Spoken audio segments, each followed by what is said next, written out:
This is Trend Following Radio, where great thinking comes alive. Nobel Prize winners, legendary traders, best-selling authors, and the pros that know what drive us irrational human beings. I am your host, MICHAEL COVEL. Not filtered, raw, honest. That's my passion.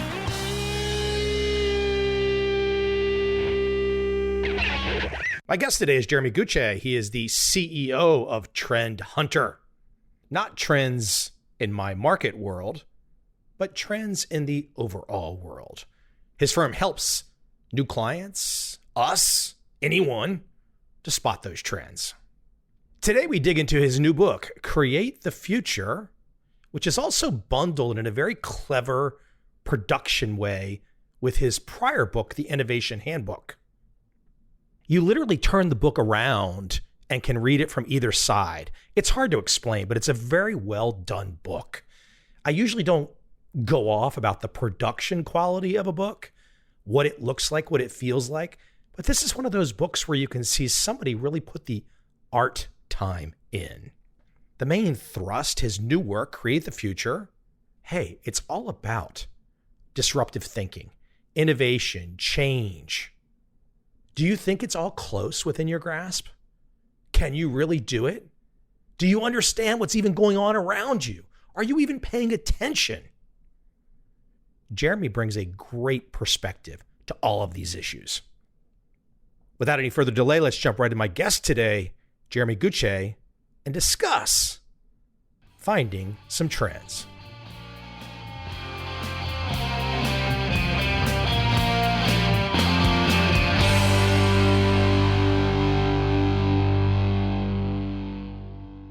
Michael, how you doing? I'm good. How are you? I'm doing great. Whereabouts am I dialing you in? Where do you live? I'm in Saigon. Oh, wow. You haven't heard that one before, right? No. It's not the normal. I'm in Chicago. I mean, the podcast is global, but I just happen to spend my time here. Crazy, huh? Well, that's fantastic. You solved life, my man. That's well done. They hired me on a speaking tour in 2013, touring Asia for 4 months, all these cities and countries. And then I was like, well, I'm not leaving. And then I said, where'd I have the most fun? Saigon. That's amazing. Oh my God, I'm so jealous. Come on, you've traveled around and spoke everywhere. You know how this feeling could be. Sometimes you don't want to go home, right? I'm in and out, and I need to have solved life to know this is where we're going to stay. You did good. Have you ever thought about just staying when you're at a place? You've spoke everywhere. Trend Hunter's got about 80 people now, and I'm only in office 100 days a year. So I end up doing my best to get back. And then the result is that I never actually take a real vacation except over Christmas. I just add a couple days here and there. But I look at these places that you get flown to for other people's fun.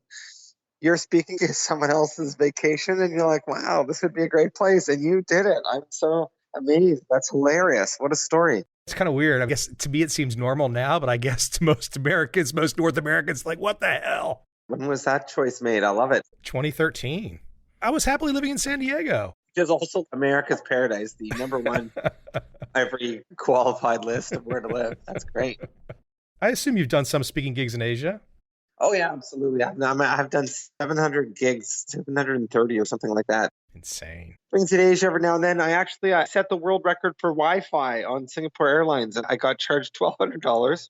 Then I landed, and I thought, oh, this is my problem. I was working because I'm in and out, and I'm a stupid businessman, so I deserve it. But then I thought my little mom would be on this flight, and she would know Wi-Fi overage is going to be $1,200. And I wasn't watching videos. That was just for like email and stuff. You couldn't even watch videos. For my little mom, that would ruin her day. So I wrote a post on Twitter. I said, oh, try the Wi-Fi. It's only $1,200. And I had a little picture. And then I go to bed, getting ready for my speaking gig, and it goes viral everywhere. In Singapore Times, Hong Kong Times, China Times, whatever. And it keeps going, and it hits 800 newspapers and 160,000 blogs. And pretty soon I'm the guy famous on my little Asian keynote trip for Wi-Fi. All the comments are like, he's an idiot. Why wouldn't he pay? It's like, of course I paid. It's on my credit card, but thanks. Well, how does he get to become a CEO? And then the comments would say, it's just a Canadian company. Cool. But hey, you're not really saying the most important thing there, which is I'm gathering Singapore Airlines long haul flight, either first or business class. That's the real experience. The Wi-Fi, okay, that's interesting. But that Singapore first class stuff is the way to go, Yeah, huh? that's the way to go. Actually, on the way home, I was kind of nervous because they're so rule-based. Are they going to say something and maybe I shouldn't have tweeted or whatever? The guy came on and he said, Jeremy, I'm the CTO and I'm here to help make sure you know how to get on the Wi-Fi. I know how to get on the Wi-Fi. I know too well. Hey, listen, here's where I want to jump in. I've got this really cool book in front of me, by the way. It's like you got to flip it around, and it's the whole presentation. I'm sitting here as a guy's written books, most of them boring black and white. I'm quite jealous here.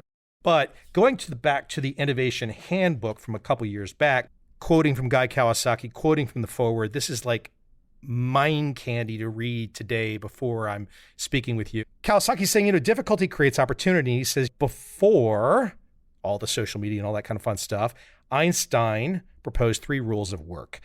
Out of clutter, find simplicity. From discord, find harmony. In the middle of difficulty lies opportunity. Oh my gosh, that's so good, right? It just makes your day to hear that for the first time. Absolutely. Guy Kawasaki has always been inspirational. And when I wrote the first book, what was interesting is that I wrote a book on how chaos creates opportunity in 2008. And it's because I really liked chaos and I studied it and that's what I'd done. But I didn't know the world was going to become very chaotic between 2008 and 2012. Then I started being in the right place at the right time as the chaos guy. And I started getting invites from Fortune 500 CEOs who were experiencing their own chaos. And you help 1, you get help 10, you get help 50, then 100, then 200. And pretty soon I was the chaos guy and I learned so much from them. But when I thought about the new book, the takeaway was I would really like to rewrite that last book. That's why I did a 2-sided book. And the one side is a total rewrite for today's chaos and a little bit more grounded in what I've learned over the last 12 years. The new book, Create the Future, was the key part I felt was missing. It's really hard to describe the design where you kind of pick it up and you can read half of the book one way, turn it around and read the other half of the book completely aligned differently. Where did that idea come from? Well, I'm writing a book on tactics for disruptive thinking, so I felt that I better be a little bit disruptive myself. You had to cause your podcast host today to be like, what's going on here? Yeah, what is this? Is this a real book? No, it's honestly, and this is the advanced reader's copy. I don't usually talk about book construction with guests. I've had a lot of great authors on this podcast, but I just really appreciate the design, every little detail that you put together. And like I said, this isn't even the final piece. I'm quite envious. I'm proud that you've gone that direction. I mean, seriously, because people don't generally want to go beyond the black and white, and publishers don't want to let people go beyond the black and white. It's true. And the book's about a third visual with the frameworks and illustrations. But we're running a website here that's got 3.5 billion views. And if I've learned anything from that, it's that reading habits have entirely changed and people want to consume things not in a magazine format exactly, but in a way that's a little bit more conducive to being visual and then learning in multiple ways. So when I wrote the book, which is 360 pages, I was trying to create something that's a bit more of a handbook for making innovation and change happen, bringing all the sort of tactics we've learned from our clients, but trying to make it in a visual way that's fun and exciting. So you want to sit down and maybe flip it open and just flip to the section that's related to what you're working on that day and then maybe access those materials. It's meant to be a book you could read end to end, but then it's also meant to be a little handbook on your desk for when you need to look up tactics on brainstorming or failure or whatever it might be that you're encountering. I'm sitting here with the book open. This is the original one, the Innovation Handbook, and I'm still looking at the difficulty creates opportunity with the Einstein picture, the foreword by Guy Kawasaki, all the different design elements on it.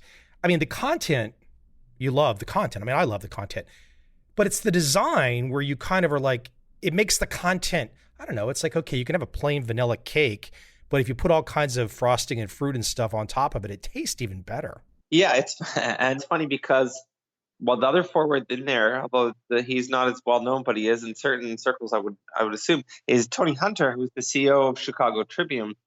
I had the wonderful opportunity to help them and help him go from bankruptcy to most profitable news organization in America. And he wrote the foreword because the original version of the book became his sort of visual handbook he could give to his employees. He liked that it was visual because he didn't want to assign everyone in the Tribune a big, thick book of text to read. He wanted to give them something accessible they know they'd look at. Way back in 2010, he used that original book and he gave it to everybody. And he also turned it into posters because he liked the visuals. So there were posters throughout the Tribune Towers that were this original book. I think that was my favorite sort of lesson or experience or sort of reflection from any person that read the book, because it was someone who directly talked about why they really liked that it was visual and how that made it more of an accessible learning tool for people to have gifted to them, as opposed to, hey, read this 400-page book of text. Oh, I don't know if I want to do that in my personal life. What were you doing when you were 12 years old? Oh, I was a nerdy little kid who wanted a business idea so badly. I had half a dozen little businesses that were all terrible, but just what a kid does, which are funny because they're just your attempt at thinking of how you'll be an entrepreneur at age 12, 13. But for my parents, my dad was a serial entrepreneur and they saw what I was up to. He started this activity to help me find my new idea and make a better business. He would buy every magazine that you could think of. We would flip through to the sections with new inventions, and he'd say, what do you think about this idea? What do you think about that idea? And then we'd actually turn those into businesses. I didn't even really connect the dots until my publisher said, hey, do you realize everything your dad was doing with you is what you effectively started doing in life? And Trend Hunter, which was a crowdsourced place for people to share ideas, my main business, was called Trend Hunter Magazine. That's actually just an extension of your magazine exercise. Do you not realize that? I was like, oh, how did I not really connect the dots that everything stemmed from my dad? We actually said, go home and interview your dad, then rewrite your book.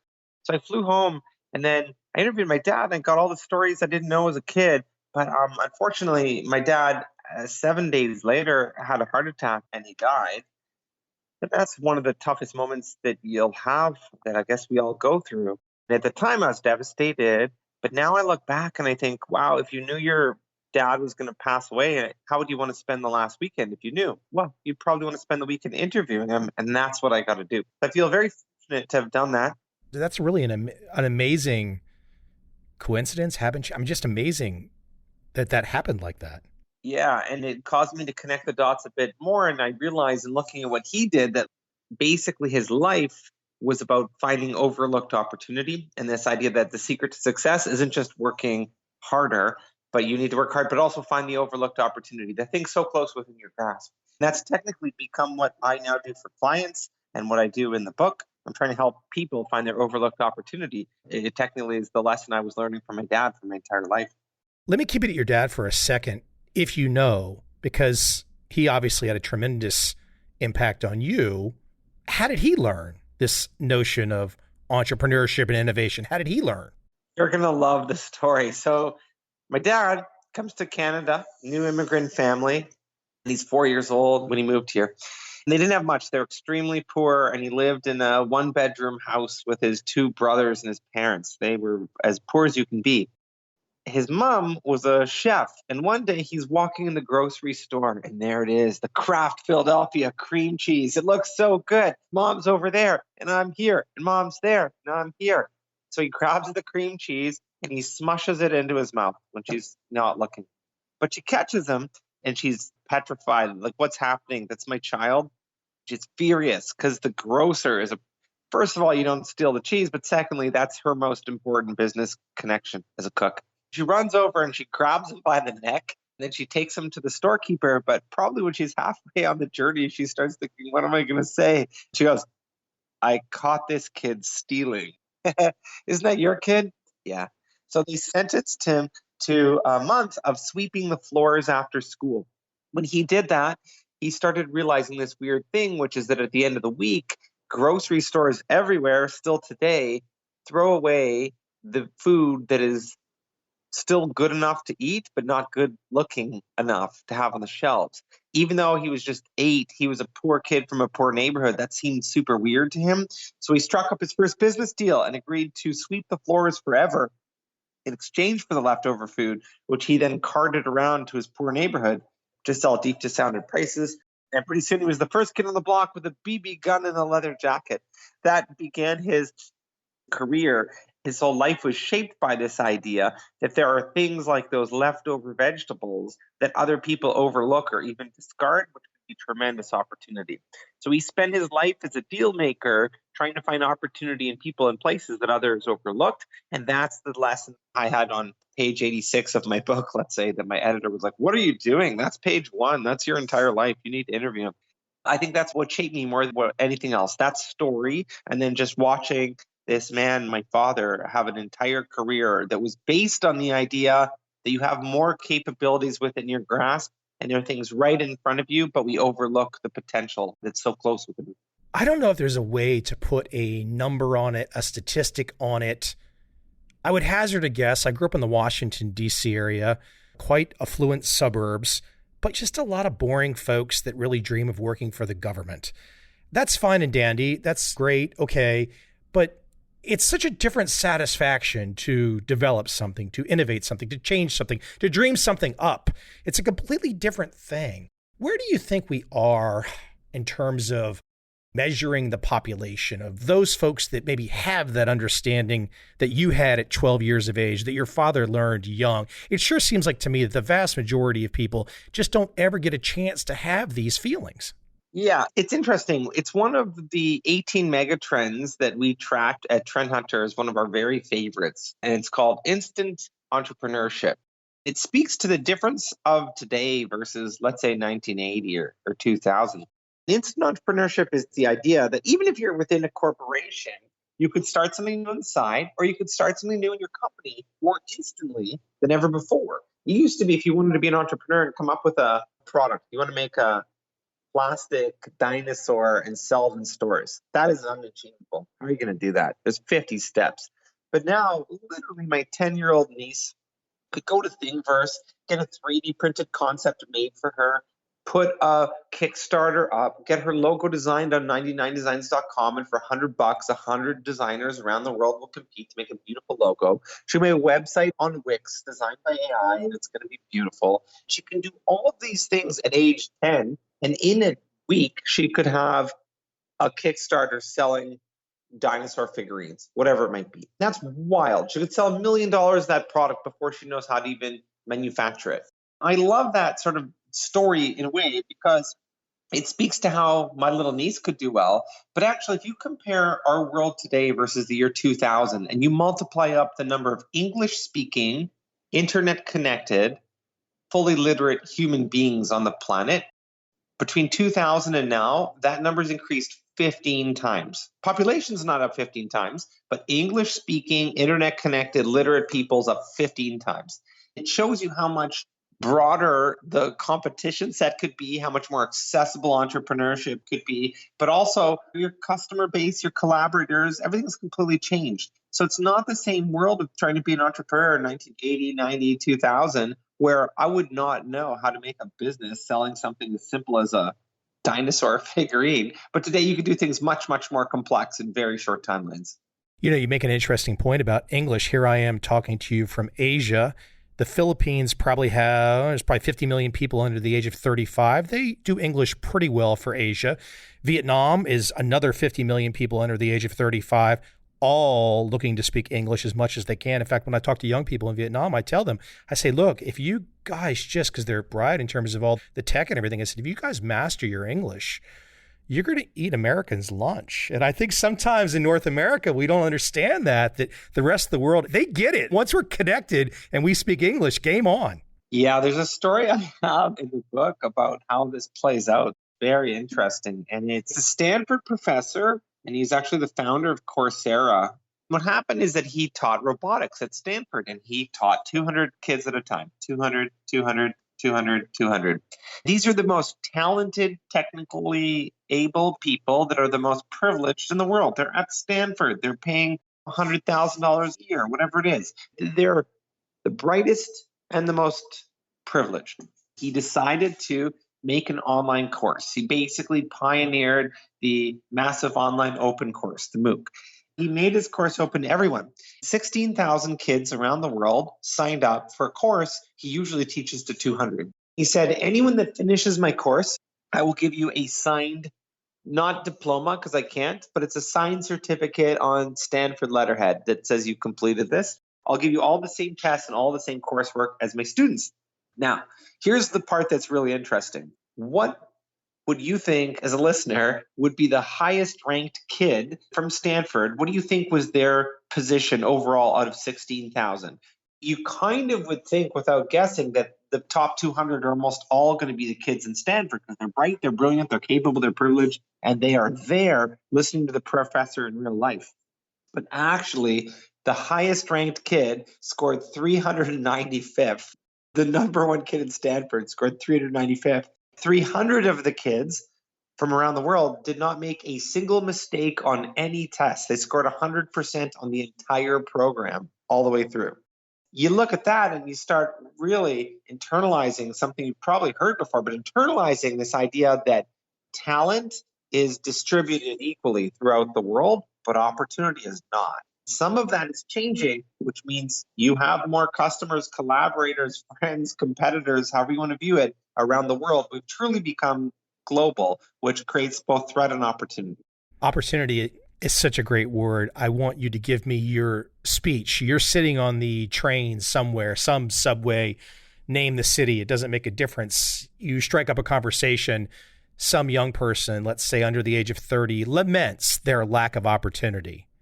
And they seem like a decent person to you, so you don't really want to brush them off. You want to try and inject some inspiration in them. What do you do with that young person that's already lamenting a lack of opportunity? Well, I love the visual. I think that the story that one could tell that you and I can internalize after a few more years on the planet is that there's never been a time like this. And the world is so accessible and you have so much opportunity within your grasp and so many paths that you can be on. Actually, a premise of the book when I was writing Create the Future is this concept that there are so many paths you can be on. You have so many different opportunities you could attain. But what happens is that we get caught in the path we're currently in and we think that is our forever. It's a psychological term from the 1950s called path dependency. Actually, I've structured the book around it and I go through the 7 traps of path dependency. But for that kid stuck on the train thinking they can't get out, or for a successful manager thinking they're in that role, the issue of our human condition is that we're pre-wired with many sort of traps, or in some ways things that enable us, but actually they're traps if you think of innovation and change, because they make us think that our current reality is the only reality that we'll have. Go with one. Go with linear thinking. Sure, linear thinking. The world's changing at an exponential pace. That's something our brain's not wired for. We think in a linear way. You know what? If you rewind to the 1950s, the average lifespan of a Fortune 500 company was 75, which kind of meant forever. And you probably even remember growing up, people talked about the word blue chip for companies. Blue chip. We don't use that word. We haven't in a decade. But growing up, that's what my grandparents would talk about, my parents. And you wanted to get a job at a blue chip company where things are predictable and you know what's going to happen next year and you know what's going to happen the year after that. And it's all linear. That's how our brain works. And that's about the pace of change we're ready for. But now the average lifespan of a Fortune 500 has fallen to 15 years. It's expected to go to 8. If you look at the Fortune 500 list from the year 2000, half of them are gone or displaced. 53% from the year 2000 are gone or displaced. And it's because our brain thinks in a linear way and we can predict next year perfectly, but humans are terrible at predicting 3 to 5 years out in our current world because you can't really understand what exponential growth does and how that changes the world. That was a big motivator in the book because if you could truly understand how our exponential world works, it would really open up the amount of opportunity that's accessible to you. If you think only in a linear way, it really restricts your world and your thinking, and you don't think that you can get out of the reality that you're in right now. The linear thinking is sort of imagining that everything is perfectly predictable. It's just not. I mean, there's a world of experiments. It's a world of trial and error. It's a world of who knows what's going to happen tomorrow. But the key is to be prepared. There's a lot of tactics one can do to prepare for our fast-moving world. I sort of wrote the book where each section ends with a dozen tactics and some workshop questions because there are things you can do. But the part that's unfortunate is that people don't really study adaptation and change. It's not a program or curriculum in university. You don't have a chief adaptation or change officer in your company, in most companies. And so it's almost this forgotten opportunity as a field. I think that will change 5 or 10 years from now. I think people will get to that point. But right now, We have this massive gap where everyone wants innovation and change to happen, but most people don't put in the effort and they don't go to learn the tactics that are there that people are doing that could actually help you innovate and change. Does it ever strike you when you're working, when you're pursuing your path, your content, that Harvard doesn't take the mantle of this, that some of these large operations known for education have even given you the opportunity to exist? It's quite interesting, right? And I mean, you could probably have 10 other podcasts where we could talk about how the education system is broken. And I wasn't trying to stir up any controversy there. Right? But it is true that there's been a staple of categories that universities thought we ought to know, and that's how education has been. Unfortunately, if you ever thought education moves slowly, well, the world's now moving 10 times faster than it was back when you thought that. Now we have an even bigger disconnect. I think that what will happen in terms of the curriculum and what people read in business is I think that the books from 10 years ago and 5 years ago convinced you that innovation and disruption is happening. Oh, wow, it's happening. But now everyone's on board with that. So I think the missing gap is getting much more into tactics of what to do. That's what I was hoping to accomplish with Create the Future, because I think that this is really important. And I think that spending even just a little bit of time thinking about how to extract more from your own potential could change your entire life. And we make so few decisions in life, and yet they add up. You can look at what you've done and you can look at where you are and you realize, wow, I picked my major in school because it was the courses that lined up to what I was doing. And then I interviewed at 5 companies and I took the company that paid $2,000 more. And I was going to leave or try something new, but then I was getting paid more and I had a life event, whatever. You can trace your entire life to decisions like this. And you realize that 6 to 8 haphazard decisions changed your entire life. How could you be more prepared for those decisions, either yourself or your kid, in order to make the pivotal decisions that will change where you end up? Well, there must be some kind of weird connection going on here. My next note that I had was to actually bring up the notion of the decisions that we make early on in life that affect the adult life. Because I jotted that down today and I thought it is so prescient. We don't think about that a lot. The things that we are doing at age 12, like your story, the things we're doing at 18, the way we think about college, what we do in college, whether or not we even go to college, all of these decisions can add up. You might wake up one day and you're 40 or 50 or 60 and you wonder, what happened? What happened? Where's the gold watch? They were supposed to give me the gold watch after I put my 30 years in. Where's my gold watch? I agree. We end up on our path from fewer decisions than we think. What I think is so interesting is those pivotal decisions don't seem pivotal at the time. They sort of just seem like our choices that we'll reflect back on and figure out later. I'm just going to work at this company for a bit right out of school. I'll figure it out later. But then certainly that leads you to become an expert in that category, and now you're in that. There's actually a term in finance, and it's one of the traps I get into in the book, Versus Opportunities, and it's called optionality. In finance, optionality means making decisions that set up future options. Instead of just thinking about what's the more profitable decision in your business or in your life, you try to think about what would open options. In the example of your life and your career, there are things you can do that open up options. You can go back to school, you can go to conferences and bombard with other people in different industries. You can learn what your clients are doing. There's things you can do, and that's your life as a student or profession. But within a company too, you can make decisions that are explicitly about opening up future options. It's an interesting concept to learn. It's a little peculiar when you first hear it, but then you can actually start applying it to your life and realizing that there's a lot of things you can do that just set you up in the future. Talk to me about the hunt for cool, Mr. Gladwell. I had not heard this before. Yeah, I was very flattered that Malcolm Gladwell wrote the foreword in the book. It's not just that I think he's an amazing author, but I was trying to find my business idea so desperately. Before YouTube and before Facebook, I coded up Trend Hunter as a place where people from around the world could share ideas, because I thought maybe there's someone like you in Saigon or someone in South America or someone in Europe that would share a business idea that would inspire my own. What I didn't expect is there'd be so many people looking for ideas that our view count would go from thousands to millions to billions, and Trend Hunter would become this very big disruptive thing in consumer research. But I trace a lot of that back to Mr. Malcolm Gladwell. because he wrote an article in 1996 or 97 called The Cool Hunt. I learned about it in my MBA class. I already had started coding Trend Hunter, though it wasn't called Trend Hunter. I was just making this platform for sharing ideas. And then I was in a class, and his Cool Hunt article was about the profession of people who study the fringe of what's cool in order to predict what's next for companies. I realized that that's something that I could shift all of Trend Hunter to do, but I was listening and reading his article thinking, what? This is a profession? Are you kidding me? And when I learned about how that all connects and puts together, I dedicated 13 years of my life to it.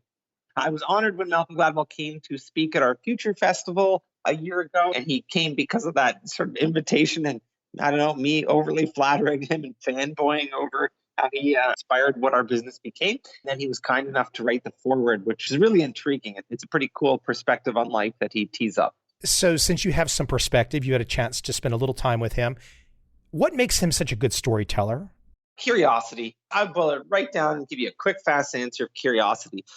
When I interviewed him, he had a very interesting perspective that I think we can all learn from. It actually relates to optionality with the concept we talked about. He believes that in order to open up your options and actually identify your optimal path, you need to look at your life from other people's perspective. The weird thing that happens in his life would be he's very political. You can follow his Twitter. I'm not saying anything weird, but he doesn't like one of the political parties in the US. He listens to his news from the opposite channel of his perspective because he tries to convince himself that he's wrong. He wants to be convinced. He goes to a restaurant, and if he has someone recommended the restaurant and he has a bad meal, he specifically returns because he thinks, why did they recommend it? I must be missing something. I need to challenge my perspective and go again and try a different experience to see if it turns out in a different way. That sort of curiosity explains almost everything I think that he's done, is how I would categorize it in his podcast. But I also think it's very applicable to what I was trying to study, I guess in my life, but in the book, about this concept that you get stuck in a path and there's other ways out. But one of those ways is imagining how other people would approach your situation. So that's an interesting tactic. I've never heard that one before. What are some other ways that people can think about curiosity? I can't go through my day without looking at some physical object or some person and being so curious that my mind might have been doing something else, and it goes to this. It happens nonstop. A lot of people say, why do you care? And I'm like, I'm curious. I want to know. Isn't that interesting to you? I sometimes find people don't seem to be that interested in curiosity. I mean, I'm also highly natural curious. In our Trend Hunter assessment, we study what are your hunter instincts versus farmer traps, and curiosity is what's my number 2 trait in terms of what drives me. And there's many things that can drive you, but for me, curiosity is one of the most important things. Now, I think that if you wanted to encourage more curiosity, to kind of reframe a bit of your question, there are things that one can do, and it's a lot about realizing that we get caught in a path of repeating whatever led to last year's success. And we just kind of get caught up in our life. But there's things you can do to break out of that. A lot of it is how you tolerate failure and opening up how you reward people trying new things. I love learning from some of our clients where, as an example, to encourage failure sounds like a thing that you can say, but I don't want to be the one that fails. You can't just say we reward failure. Let the other guy on another team fail. I'm going to try and win. So how do you actually make experimentation and curiosity be rewarded? Some of the tactics that we've learned would be Adidas, as an example. Our client there will host a project funeral to celebrate your idea that didn't work out. Our client at Staples will give you a written permission slip to fail, which means we know your curiosity is leading us to a good place and you're trying the project that we all think was risky, but we reward it. I think that curiosity is a really important thing, and conceptually people get it. But I do think in your life, you have to think about how you're adding opportunity for curiosity in and how you're rewarding yourself or others to pursue curiosity instead of just letting life get dismissed and getting back to just repeating whatever you got to do as part of the job. When you just brought up failure, that's one of the reasons that people probably keep the repeating process up. They start to think about failure. They get past the age of 10, 12, 15, whatever, and then failure starts to look really big. And it's like, I don't want to feel that feeling. I don't want that. Yeah. And unfortunately, that's part of what causes us to just repeat whatever led to last year's harvest. It's a tough thing to get through. Another tactic that I like to dive into is the idea of thinking about your life like your stock portfolio. And in your stock portfolio, you know that you're supposed to have some higher risk bets that could fail because that's how you get the big returns. You need to have the high risk stuff. Now, in your life, you don't think about that. But if you think about your life like a stock portfolio, you start to see some of the parallels. There's a lot that one can learn from finance and portfolios and even gambling. I'll give you two fun examples. I did my CFA a long time ago, and so I'm a finance nerd. I apologize for it, but I'll try and keep it fun. There's two effects: houses, money, and snake bite effect. And they impact your life, but they stem as a describer from the era of gambling in the 1800s. And what they are is houses, money means that if you have a big win in a casino, you start to gamble in the next round as if you're playing with the house's money. You've got a big win, so you gamble even more and you make bigger bets. But actually, you need to note that your odds go up and your wins go up and down, and there's a certain probability. So you need to just maintain composure and stick with the same bets. The reverse of house's money is called the snake bite effect, where if you have a big loss in a casino, you become irrationally conservative, and all of a sudden you don't want to bet anymore. But we know from things like the stock market that you need to maintain that same approach consistently, whether times are good or bad. And if times are bad, you don't quickly sell all your tech stocks and your high growth stocks. You try to maintain. So if you apply that to your own life, the idea is, okay, I've got a number of things which are my safe bets that I'm going to do. But then there's also some things I'll make time for or even money budget for, which would be my higher risk bets. And I'll protect them and I'll look at them as high risk bets and I'll think of them like that. And that sort of approach can lead you to better outcome long term. We can always talk about something like mathematical edge, and we can say, okay, if your winners are 40%, your losers are 60%, but your winners are 4 times bigger, you get a positive mathematical edge. Well, that's something you can bet on. I like the idea that you're kind of going down the path of saying, what is your edge as a person?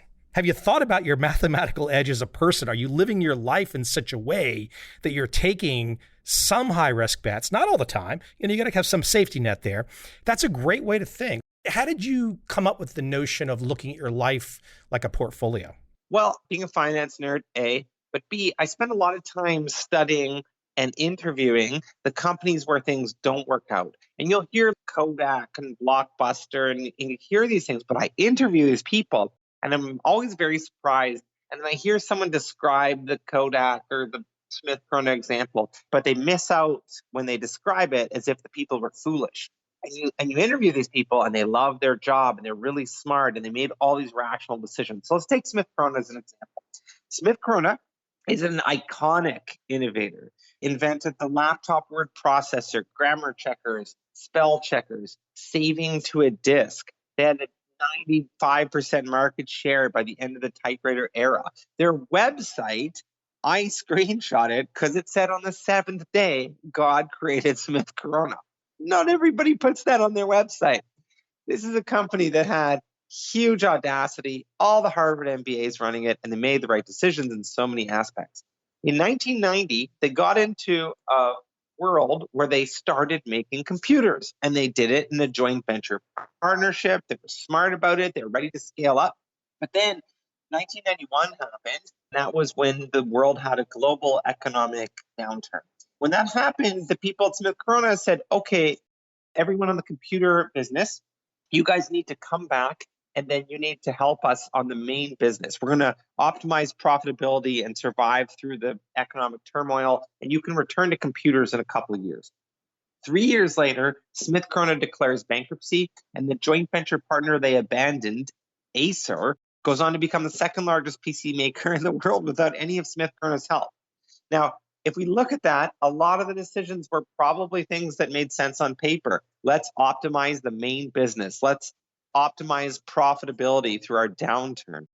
And yet, if you thought of it like a stock portfolio, you'd say, oh, when times are bad, we can't abandon our computer thing. That's our high risk and it will pay off after. We have to stay in that.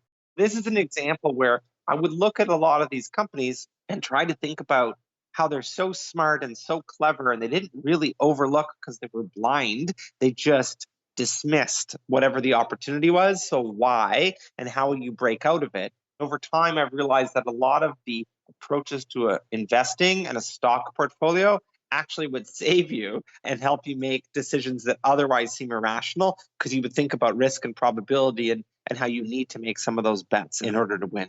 As a guy who's written 5 quant investing books, I appreciate that one. I really love the idea of looking at oneself in that same perspective. I tell you what, I want you to tell a story, though, as we kind of wind down. And I think this story ties in many of the subjects in the book. It ties in many of the things that we've talked about. It goes in a lot of different directions, but it's just a damn cool story. This is the gold story, the Rob McEwen story. I've not heard this one. This one's awesome. Rob McEwen is a successful guy in Toronto, where I'm from.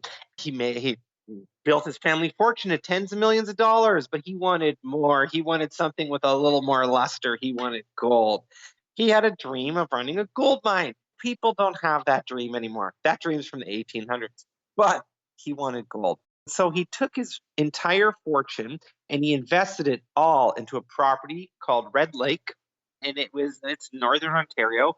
And now he had a gold mine, but unfortunately, he's 100 years late from the gold rush. Everywhere they looked, they couldn't find any more gold, and they searched and they searched, and there was no more gold. So down on his luck, the guy's investment has gone from, let's call it 10 or 20 million to zero. They are exhausted out and not finding anything, and they are done. In gold mining, your most sacred resource is your seismic data, your geological map of your property underground, your X-ray of what's beneath you. You don't release that. You don't let people see it. That's your secret. He took that secret and he posted it online. So he took his entire seismic data and he revealed it online. He said, if anyone can come up with an idea on where to find gold, then you could get a $500,000 prize. All of a sudden, the guy gets 1,200 submissions. He gets them from every category. He gets people that are astronomers, biologists, mathematicians, people from every different field suggest how they would go to look for gold. They end up trying 50% of the ideas, 80% of them work. That little mine turns out to be the biggest gold discovery in modern history. The company goes from basically nothing to something like $100 billion. You can look it up. It's called Gold Corp, and see where they're at today. And it becomes the biggest gold discovery of all time. Yeah, I looked up his net worth. His net worth is a little less than $1 billion. So yeah, he did pretty good. Not too bad. Today, they're using IBM Watson and trying all sorts of different things to push. But the lesson that I find so captivating about that story is this idea that you're creative, you're smart, you're in your own field, but guess what? There's creative people everywhere, and they actually could probably help you with the situation you're in. And there are people studying creativity and innovation in so many different categories, and so many could be applicable to you. There's so much you could learn from different fields. It's amazing to realize how much opportunity there is for you. In this case, people were ready to walk away from that mine. They thought it was worthless, and all his geologists thought the idea was bad. But you open it up and you start accessing creativity from other fields, and all of a sudden you're the wealthiest gold miner there is. It also dovetails with your world too, in the trend hunting. I look at this as the collaboration. Like if you have some grand idea, if you have something you want to do that's big, you have to be able to imagine that there are other people out there that want to get involved with you. They want to help. You don't necessarily know how they're going to help, but they really want to. Really smart people. If you've got the energy and you've got a great idea, you're not alone. You just haven't yet talked to them. Yeah, and this also even relates to our chat earlier about how there's 15 times more English-speaking, internet-connected collaborators, customers, competitors, however you want to look at them all around the world. Your field of people that you could connect with is much more prolific than ever before. You've had a chance to meet a lot of interesting people. We've talked about Malcolm Gladwell. Is there anybody in particular, one or two people perhaps, that you've had a chance to get to know or be influenced by that could be either well-known or not well-known, but some particular individual that's really given you some piece of mentoring advice? You talked about your dad, obviously, but some individual that maybe has given you some type of mentoring advice that really stuck with you, something that's really helped to shape you. Are those people might be forcing you to kind of jog the memory really fast, but anybody come to mind? I've met a lot of different people in a lot of different places, and my dad's certainly the one I mentioned first before all others, and then we had a chance to meet Richard Branson, interview him. But I'll tell you an example that's kind of fun. There's a metaphor I use in this book on rocket ships and horses, and it comes to me from Stephen King, not the author, but a guy that was my former boss back when I ran innovation for a bank. The story he gave me that shapes a lot of this book is kind of fun, but it's rocket ships and horses, and it's weird, and here's how it works. It's that NASA solid rocket boosters that get the shuttle up into space were measured and determined by the width of 2 horse butts. That doesn't make sense because there are no horses in space, and yet there should be horses in space because the width of the horses exactly determined the width of the solid rocket boosters, and that doesn't make sense. And to figure it out, you'd have to go all the way back to the Roman Empire. And in the Roman Empire, what you'll learn is that they had the biggest land because they could patrol that land with the 2-horse Roman war chariot. And the Roman chariot tore up the highways in Europe and it created ruts. And if you were a little farmer and you drove your wagon wheel through those ruts, you might break a wagon wheel. So you'd make a new wagon. And if you were a clever little farmer, you would measure the width of the ruts and you'd learn that those ruts were 4 foot 8.5 inches wide, which is the width of the Roman war chariot. Pretty soon, everybody starts making their wagon 4 foot 8.5 inches wide. We start mining for gold, and we have carts pulled by horses that go on rails, and we put them on rails that are 4 foot 8.5 inches wide.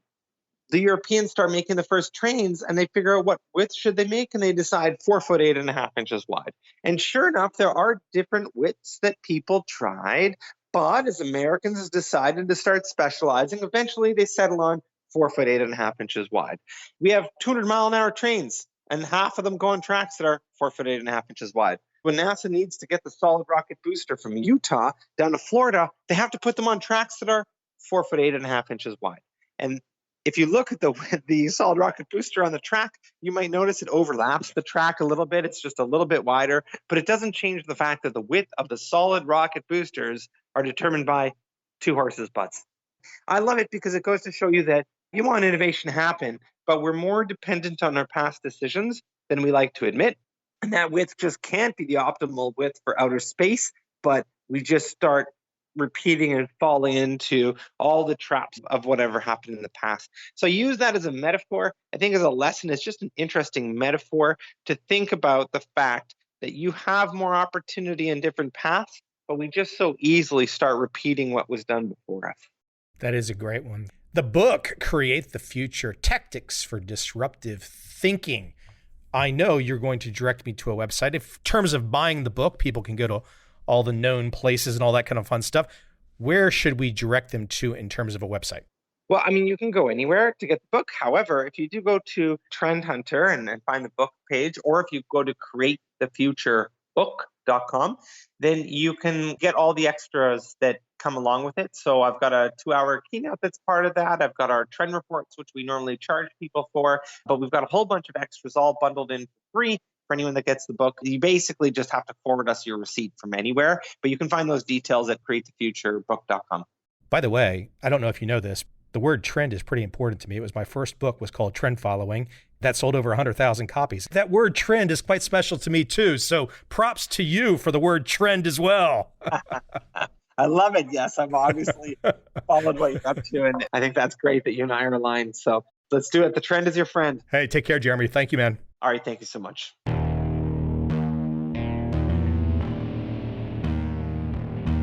I see a time when those awake will understand how to make money in up, down, and surprise markets. Whether new trader or experienced, college student or financial advisor, protecting against a crash or just trying to make a lot of money, Trend Following offers everyone an answer in uncertain times. To get started immediately, send me an email, michael@covel.com. I will send you the right trend following steps to take along with my free video. But if you want to buy and hold, trust the government and trust Wall Street, this is absolutely not for you.